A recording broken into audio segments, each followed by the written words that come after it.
Hello everyone, welcome back to our NTT exam channel. तो आज हम अपने इस वीडियो में 4.5 को करेंगे। 4.4 हम पहले कंप्लीट कर चुके हैं। तो लेके माँ सरस्वती का नाम शुरू करेंगे आज के अपने अध्ययन को। साक्षरता और संख्या ज्ञान की लिए रणनीतियाँ, strategy to literacy and numeracy. तो हम आज पहला काम ये करेंगे कि पहले हम अपने चैप्टर का ही मतलब समझेंगे कि साक्षरता मतलब लिटरेसी होता क्या है, संख्या ज्ञान न्यूमरेसी होता क्या है। तो सबसे पहले साक्षरता मतलब लिटरेसी, इसका मतलब ये होता है कि बच्चा अगर पढ़ना, लिखना, बोलना और एक दूसरे से बातचीत करना, अपने भावों को प्रकट करना, ये सारी चीजें जानता है, अच्छे से इन सभी भूमिकाओं को मतलब समझ पाता है, बोलना, लिखना, पढ़ना, लिखना, तो इसका मतलब कि वो साक्षर है, मतलब लिटरेट है। तो लिटरेसी और साक्षरता आपको समझ आ गया होगा। अब न्यूमेरेसी, संख्या ज्ञान, बच्चा काउंटिंग्स की अंडरस्टैंडिंग रखता है, 1 to 100 तक काउंटिंग या बैक काउंटिंग्स आती हैं उसे। जो हमारे 4 ऑपरेशंस हैं, addition, subtraction, multiply and divide, ये चारों बच्चे को आते हैं। तो ये कहीं ना कहीं हमारे न्यूमरेसी से रिलेटेड है। तो होप आपको लिटरेसी एंड न्यूमरेसी दोनों वर्ड समझ आ गए होंगे। अब इनको डेवलप करने के लिए बच्चे के लिए हम क्या स्ट्रेटेजीज को अपना सकते हैं, वही चीजें हम इस चैप्टर में पढ़ेंगे।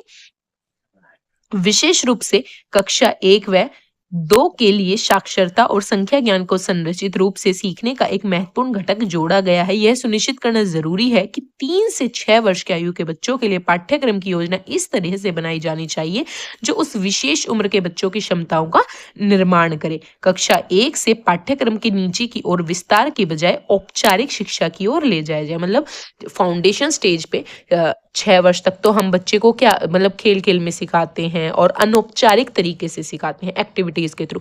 बट कक्षा 1 से हमें बच्चे को औपचारिक शिक्षा की तरफ, फॉर्मल एजुकेशन की तरफ लेके जाना है। इस बात को आप ध्यान रखेंगे। भाषा और साक्षरता शिक्षण, लैंग्वेज एंड लिटरेसी टीचिंग। वर्तमान में आरंभिक भाषा की कक्षा के रूप में वर्णमाला एवं मात्राएं पढ़ाना, शिक्षक या बच्चों द्वारा पढ़े जा रहे पाठ, पुनरावृत्ति व नकल या हस्तलेख अभ्यास पर ध्यान केंद्रित किया जाता है। अर्थ उन्मुख कार्य पर बहुत कम जोर दिया जाता है।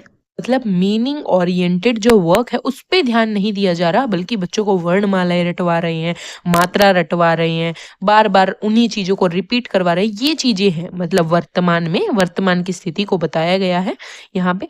आरंभिक वर्षों में भाषा और साक्षरता के शिक्षण से बच्चों को पाठक और लेखक के रूप में खुद को तलाशने के पर्याप्त अवसर प्रदान करने चाहिए, ताकि बच्चा भाषा और साक्षरता को सीखे तो खुद को एनालाइज कर पाए, खुद से सीखे।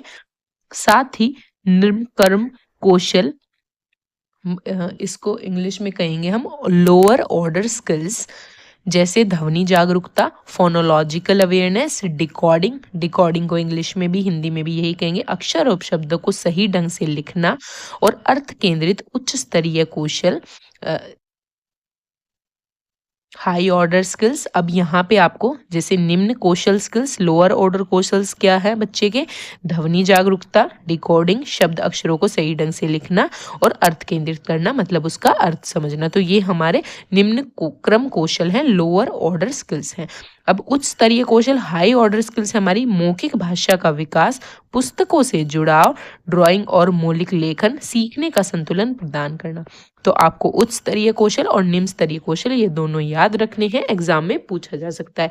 एग्जाम में पूछ लेगा ध्वनि जागरूकता यानी कि फोनोलॉजिकल अवेयरनेस हमारे किस तरीके का कौशल है, निम्न स्तरीय कौशल है या उच्च स्तरीय कौशल है। तो आपने पढ़ा होगा कि ये हमारा निम्न स्तरीय कौशल है।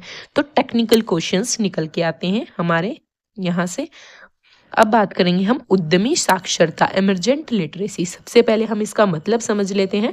हमारे ये चैप्टर के जो भी हेडलाइंस हैं वहाँ पे हमें इन ये जो नए वर्ड्स हैं इनके मीनिंग हमें क्लियर होना ही पहला स्टेप है हमारा चैप्टर को समझने का।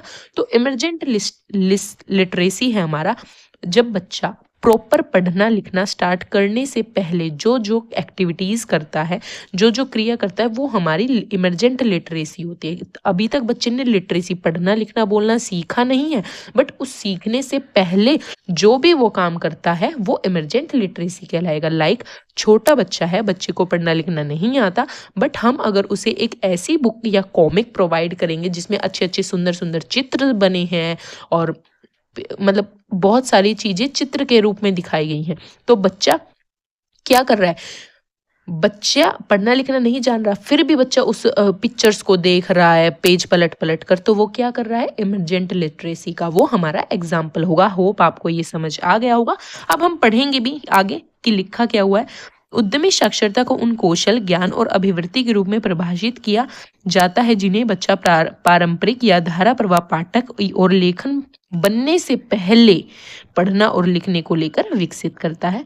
प्रिंट और पढ़ने लिखने के पर्याप्त अवसरों के साथ बच्चे बहुत कम उम्र से पढ़ना और लिखना शुरू कर सकते हैं। इससे पहले भी जब वे पारंपरिक रूप से अक्षर और शब्दों का उपयोग करते हैं, डिकोड करने और लिखने में सक्षम हो जाते हैं। उद्यमी साक्षरता चरण छोटे बच्चों के लिए पढ़ना और लिखना सीखने की प्रक्रिया का एक महत्वपूर्ण हिस्सा है। उद्यमी साक्षरता के शुरुआती पढ़ना और लिखना दोनों शामिल है। तो उद्यमी साक्षरता में पढ़ना लिखना दोनों आएगा। अब यहाँ पे बच्चे को कैरेट और रेडिश के बारे में नहीं पता, लेकिन फिर भी बच्चा मतलब इनको मैच कर पा रहा है कि रेडिश ये है जो इस पिक्चर में दिख रही है, और हमारी मतलब कैरेट ये है जो इस पिक्चर में दिख रही है, और रेडिश मूली जो है इस पिक्चर में दिख रही है। तो बच्चा ये भी क्या है एक्टिविटी, ये भी हमारा इमरजेंट लिटरेसी का पार्ट है, मतलब एग्जाम्पल है। होप आपको समझ आ गया होगा। हम देखते हैं शुरुआती पठन कौशल, इमरजेंट रीडिंग स्किल में प्रिंट जागरूकता तथा प्रिंट अवधारणा को सीखना, पढ़ने का अभिनय करना और शब्दों को चित्रों के रूप में पढ़ना। लोगोग्राफिक रीडिंग, जब हम ये लोगोग्राफिक रीडिंग क्या है, जब हम शब्दों को चित्रों के रूप में पढ़ते हैं, शामिल है। तो इमरजेंट रीडिंग में क्या क्या शामिल है, प्रिंट जागरूकता, हमारा print awareness, learning print concept, pretend reading and reading words as a picture, जैसे बच्चा पिक्चर में पिक्चर्स को देख रहा है उसके अनुसार बोलने का प्रयास कर रहा है। तो ये सभी हमारे इमरजेंट रीडिंग स्किल्स का पार्ट है। प्रिंट के बारे में अवधारणा, इस बारे में जागरूकता है कि प्रिंट कैसे काम करता है। प्रिंट मतलब हमारा जो वर्ड्स मतलब जो लिखे हुए हैं वो, वह प्रिंट अर्थ बताता है, उसका उपयोग विभिन्न उद्देश्यों के लिए किया जाता है, और लिखित ग्रंथों व पुस्तकों में उसका अलग अलग विशेषता, रूप और परंपराएं होती हैं। अब है हमारी इमरजेंट राइटिंग स्किल।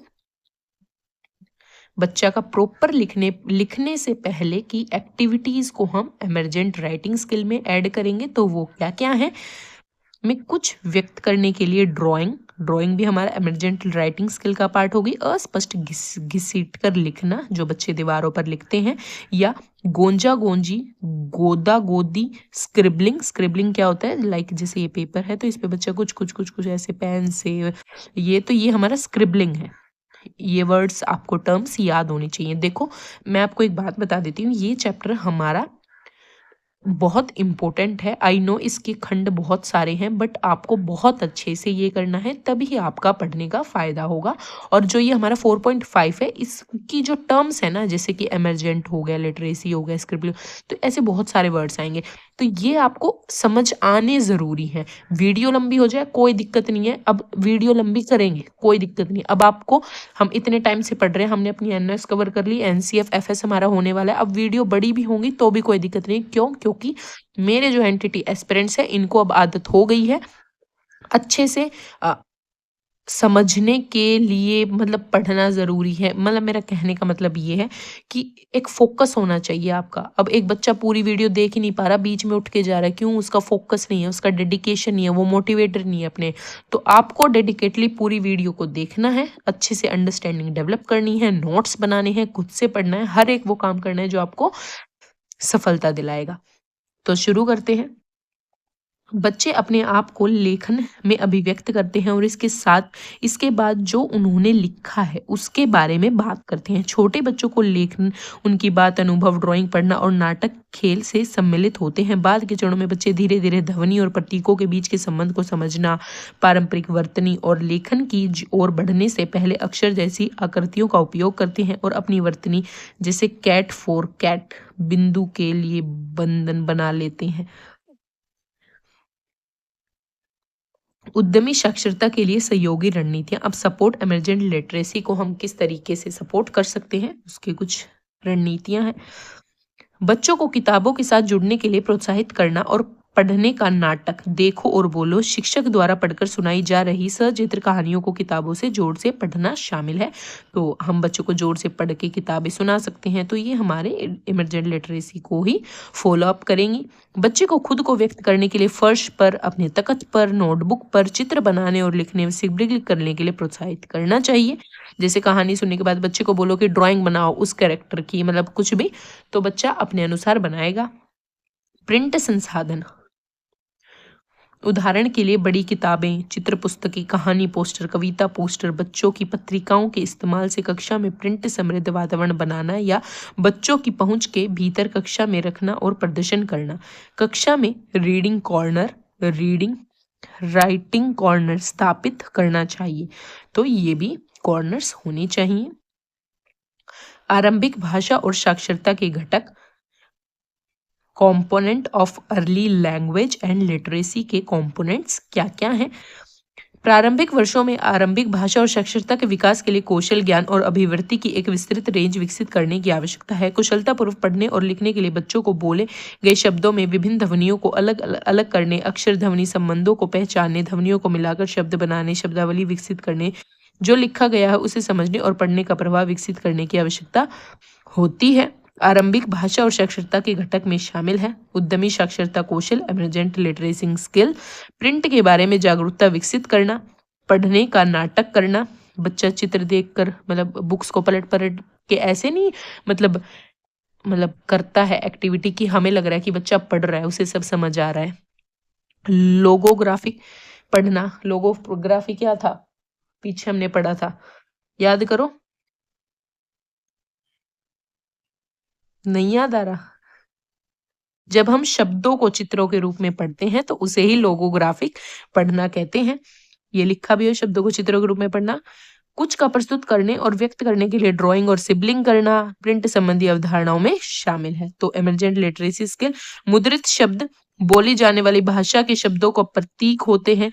ये बोली जाने वाली ध्वनियां मौखिक और लिखित भाषा के बीच अंतर संबंध को देखने में मदद करती हैं। प्रिंट के कार्य और रूप, जैसे कहानी की किताबों में, नोट्स और विज्ञापनों में, पोस्टरों में, पत्र लिखने के लिए और दूसरे को विचार पर संप्रेषित करने के लिए। लेखन में ज्यादातर बाएं से दाएं ओरिएंटेशन, उर्दू जैसे अपवादों के साथ साथ ही एक शब्द पहले और इसके बाद एक खाली स्थान, मुद्रित पाठ में अक्षर, शब्द और वाक्य विराम चिन्हों को जानना और शब्द लंबाई में कैसे भिन्न है आदि को जानना भी है। कि बच्चे को पता होना चाहिए कि दाएं से बाएं लिखना है, ना कि बाएं से दाएं लिखना है। तो ये सब क्या है, हमारी लैंग्वेज लिटरेसी के ही पार्ट है। विराम चिन्ह मतलब क्या होते हैं, ये बताओ, इसका नाम क्या है, मतलब क्या कहते हैं हम इसे इंग्लिश में, कौन सा विराम चिन्ह है ये? जैसे ये कोमा है तो ये क्या है, कमेंट बॉक्स में बताना। ठीक है, आपका टेस्ट है ये आज। पुस्तक संबंधी जागरूकता और पुस्तक को संभालने के तरीके, कि किस तरीके से हमें बुक्स को संभालना है, ये सब भी हमारा लैंग्वेज लिटरेसी का ही पार्ट है। मौखिक भाषा का विकास, ओरल लैंग्वेज डेवलपमेंट, बेहतर ढंग से सुनकर समझना। सबसे पहले बच्चा ध्यान से सुनने वाला होना चाहिए, वो सुनेगा तभी, जैसे क्वेश्चन हमें पुटअप किया जाता है हमसे, तो हम ध्यान से क्वेश्चन को सुनेंगे तभी तो ठीक आंसर दे पाएंगे। तो बच्चे में सुनने की स्किल्स भी होनी चाहिए। मौखिक शब्दावली का विकास और साथियों व जानकर अन्य लोगों जैसे बड़े विद्यार्थी, शिक्षक, माता पिता के साथ बातचीत और चर्चा का उपयोग करने की सीखने के लिए करना। ध्वनि जागरूकता, फोनोलॉजिकल अवेयरनेस।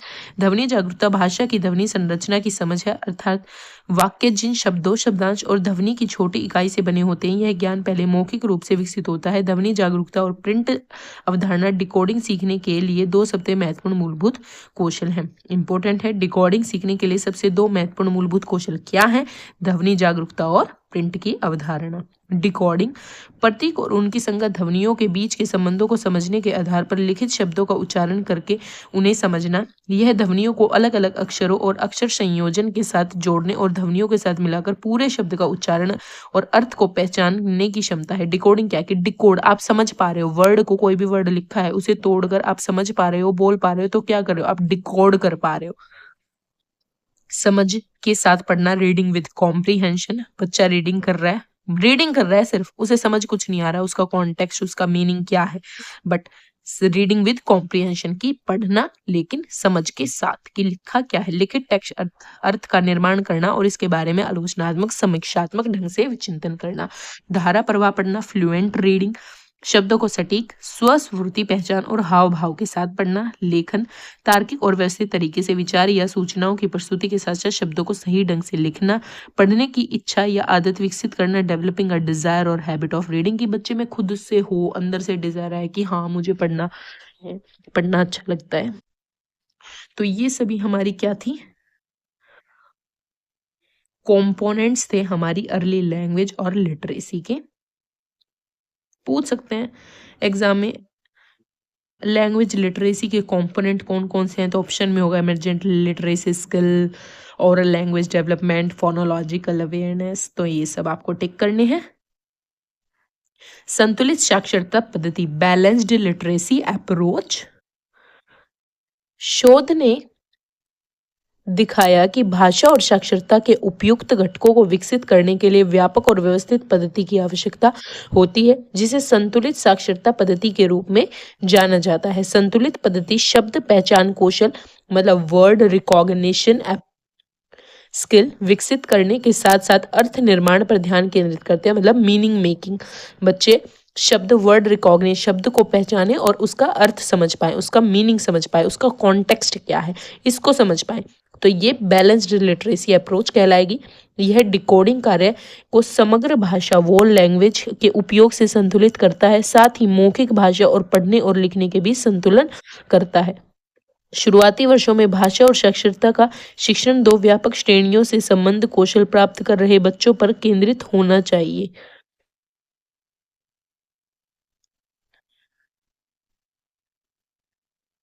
तो बैलेंस्ड लिटरेसी अप्रोच में हमारा क्या क्या आएगा? शब्द की पहचान और शब्दों को लिखने में सटीकता, word recognition and accuracy in writing words, की वर्ड को आप पहचान पाओ और एक्यूरेसी होनी चाहिए आपके वर्ड्स जब आप लिख रहे हो, राइटिंग कर रहे हो। तो ये हमारा क्या है? निम्न क्रम कौशल, मतलब लोअर ऑर्डर स्किल्स। इसमें प्रिंट जागरूकता, ध्वनि जागरूकता डिकोडिंग के शिक्षण से पहले मूलभूत कौशल के रूप में माना जाना। डिकोडिंग अक्षर और शब्दों को सही ढंग से लिखना शामिल है। तो होप आपको समझ आ गया होगा लोअर ऑर्डर स्किल्स और हाई ऑर्डर स्किल, भाषा समझ और अभिव्यक्ति, लैंग्वेज कॉम्प्रीहेंशन एंड एक्सप्रेशन, मौखिक भाषा विकास, शब्दावली समझ के साथ पढ़ना, पढ़ने के लिए सक्रिय प्रतिक्रिया सहित और मौलिक लिखन या रचना है। निम्न क्रम और उच्च कौशल लोअर ऑर्डर और हाई ऑर्डर स्किल के बीच संतुलन की योजना मौखिक खेलों, ध्वनि जागरूकता गतिविधि, वर्ण पहचान के लिए स्पष्ट निर्देश, डिकोडिंग व शब्द कार्य, ये सभी उपयोग शामिल है। मतलब लोअर ऑर्डर स्किल्स और हायर ऑर्डर स्किल के बीच जो बैलेंस है, जो संतुलन है, उसे ही बैलेंस्ड लिटरेसी अप्रोच कहा गया है यहाँ पर। अब कैसे कर सकते हैं हम बैलेंस लिटरेसी अप्रोच को यूज? मौखिक भाषा का विकास, ओरल लैंग्वेज डेवलपमेंट। इसके लिए रणनीति में कहानी सुनाना, चर्चा करना, चित्रों व विषयों पर बातचीत करना, बच्चों के लिए स्वतंत्रता और निर्देशित बातचीत के माध्यम से बात करना और अपने अनुभव साझा करने के अवसर देना, पात्र अभिनय, रोल प्ले की गतिविधियां शामिल हैं ओरल लैंग्वेज डेवलप करने के लिए। डिकोडिंग, निर्देशन और वर्ड सॉल्विंग, यह ध्वनि अक्षर ध्वनि संबंध स्थापित करने के लिए स्पष्ट निर्देश से संबंधित है। डिकोडिंग शिक्षण को ध्वनि जागरूकता की गतिविधियों का पालन करना चाहिए, जहां शब्दों में ध्वनियों पर ध्यान देने की आवश्यकता होती है। अक्षर और शब्दों को एक साथ प्रस्तुत किया जाना चाहिए ताकि अर्थ निकालना भाषा और साक्षरता शिक्षण के केंद्र में रहे। इसे आप वीडियो पॉज करके खुद से भी एक बार पढ़ेंगे।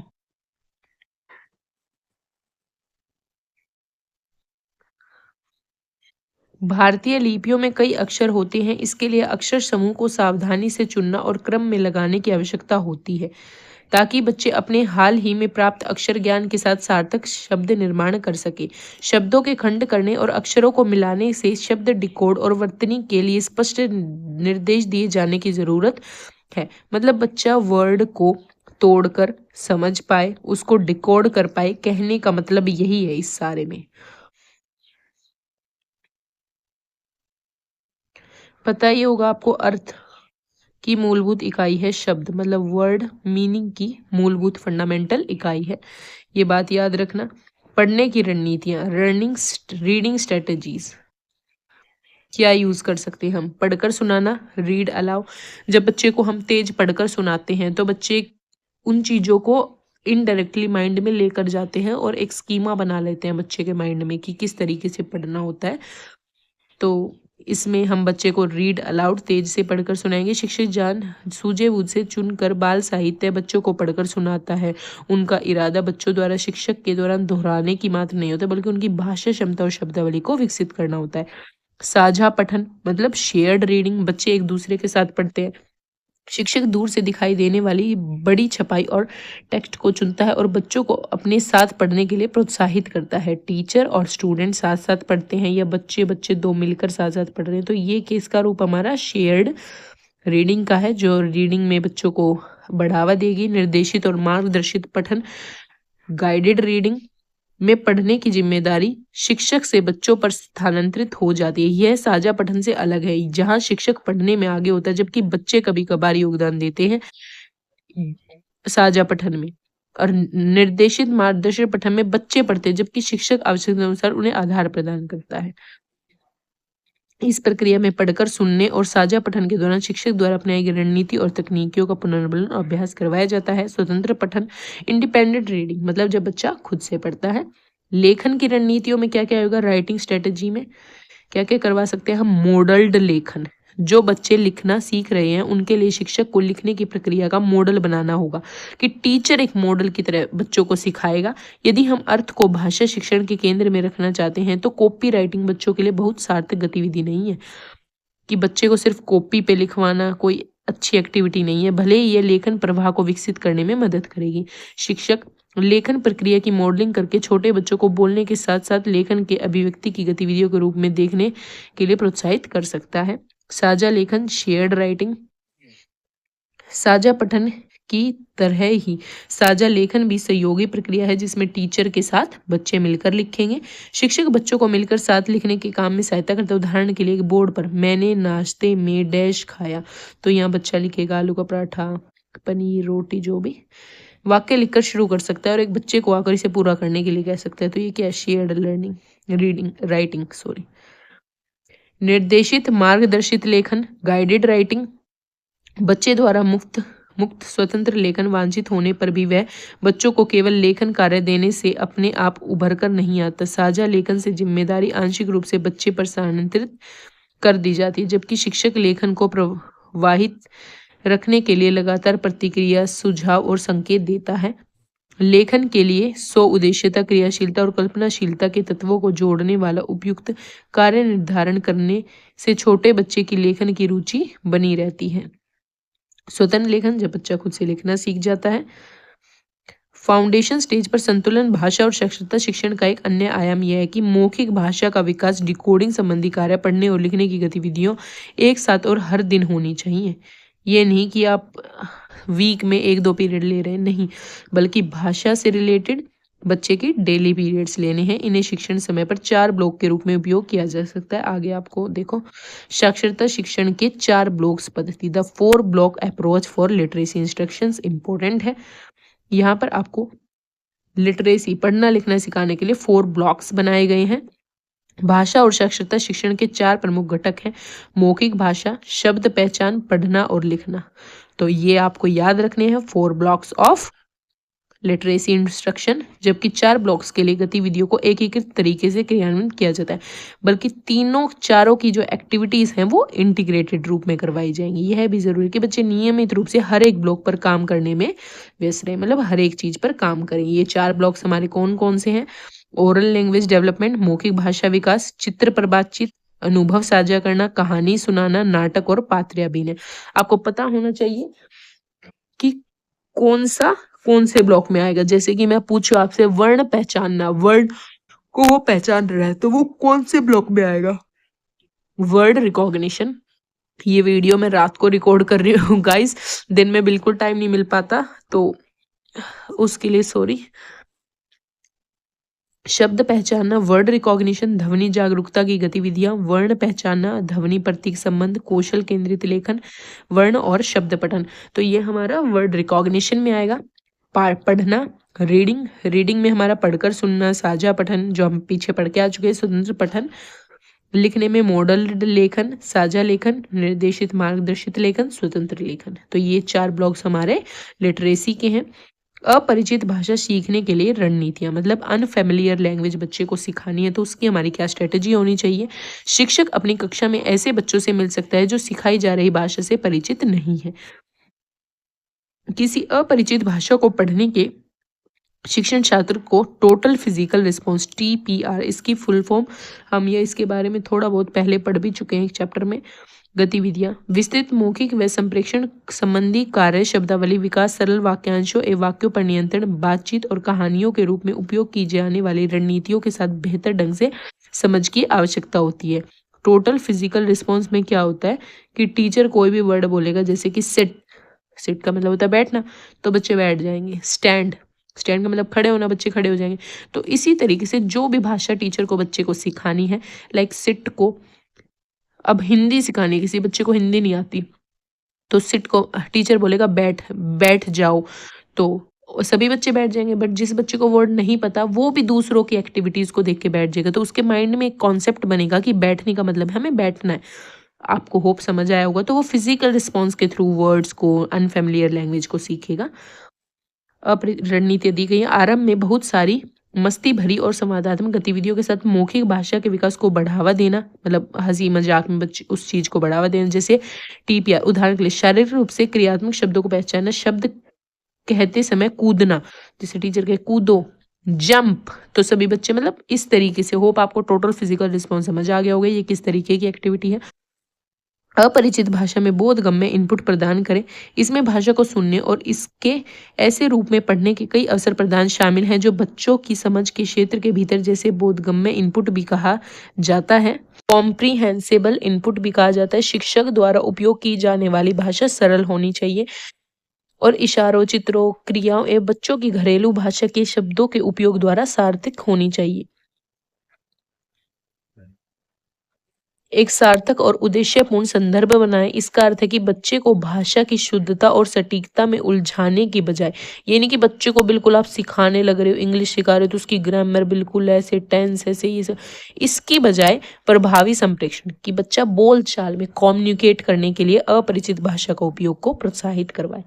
अपरिचित भाषा में पर्याप्त रूप से परिचित कराए। यह सुनने के अवसर प्रदान करना, ज़्यादा से ज़्यादा बच्चे, जैसे बोलते हैं ना इंग्लिश सीखने के लिए इंग्लिश मूवीज़ देखो, इंग्लिश शो देखो। संप्रेषण के लिए भाषा का उपयोग करके पर्याप्त प्रिंट सामग्री प्रदान की जा सकती है। तनाव मुक्त एवं सुरक्षित वातावरण बनाए। एक अपरिचित भाषा के लिए जल्दी से प्रस्तुत अर्ली प्रोडक्शन या बोलने और सीखने के औपचारिक आकलन पर कोई ये पता नहीं क्या लिखा हुआ है, जोर नहीं होना चाहिए। ये थोड़ा मिलके लिखा हुआ था। ये नहीं कि बच्चे को मतलब जल्दी इनपुट की आप आशा करो कि बच्चा बहुत जल्दी नई लैंग्वेज सीख ले, ऐसा नहीं हो पाएगा। धीरे धीरे बच्चे को प्रोत्साहित करते हुए लेके चलना है। तो यहाँ पर हमारा लैंग्वेज से रिलेटेड जो भी कॉन्सेप्ट था, लिटरेसी हो गया, इमरजेंट लिटरेसी हो गया, तो ये हमारा कंप्लीट हो गया है। अब यहाँ से हमारा मैथ्स का चालू है, न्यूमेरेसी का, जो ये भी इम्पोर्टेंट है। तो हमें मतलब ये देखो यहाँ पे ELPS, ये मतलब इम्पोर्टेंट है सारा, तो ये हम नेक्स्ट पार्ट में करेंगे, इसी में करवा दूंगी। तो मतलब इतनी क्लैरिटी से आपका ये हो नहीं पाएगा। तो इसको आप नेक्स्ट वीडियो में करना। और आज के लिए बस इतना ही। होप आप सबको वीडियोस पसंद आ रही होंगी। ज़्यादा से ज़्यादा शेयर किया करो बच्चों के साथ, लाइक किया करो और कमेंट बॉक्स में ज़रूर बताया करो कि आपको वीडियो कैसी लग रही है, जिससे मुझे मोटिवेशन मिलता है अपने सभी एनटीटी एस्पिरेंट्स के लिए काम करने के लिए। तो गुड बाय गाइस।